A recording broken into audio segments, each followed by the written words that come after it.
మనసుని గట్టిగా కదిలిస్తే చాలు నిల్చున్న చోటే కుప్పకూలిపోయే వాళ్ళు చాలా మంది ఉన్నారు. ఒకరి పైన నమ్మకం పోతే జీవితంలో 1,00,000 మంది పట్ల జాగ్రత్తగా ఉండేలా చేస్తుంది. ప్రతి నవ్వు వెనుక గట్టిగా తగిలిన గాయాలు చాలా ఉంటాయి. అందరు గతాన్ని మర్చిపోయి ముందుకెళ్ళమంటారు. నేను మాత్రం గతంలో జరిగిన అవమానాల్ని గుర్తు తెచ్చుకొని ముందుకెళ్ళమంటా. కొన్నిసార్లు విలువైన గుణపాఠాలు విలువలేని వ్యక్తుల వల్లే చాలా నేర్చుకుంటాం. అబద్ధం నిజం పోటీ పడితే అందులో ఖచ్చితంగా అబద్ధమే గెలుస్తుంది. ఎందుకంటే అబద్ధం కనిపించినంత అందంగా నిజం కనపడదు. కనపడినా ఎవ్వరు చూడాలనుకోరు.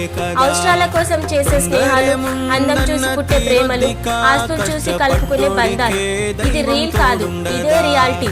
అందం ఒక జబ్బుతో పోతుంది, గౌరవం ఒక తప్పుతో పోతుంది, మరి ప్రాణం క్షణాల్లో పోతుంది. మరి దేన్ని చూసుకొని గర్వపడుతున్నారు అందరూ?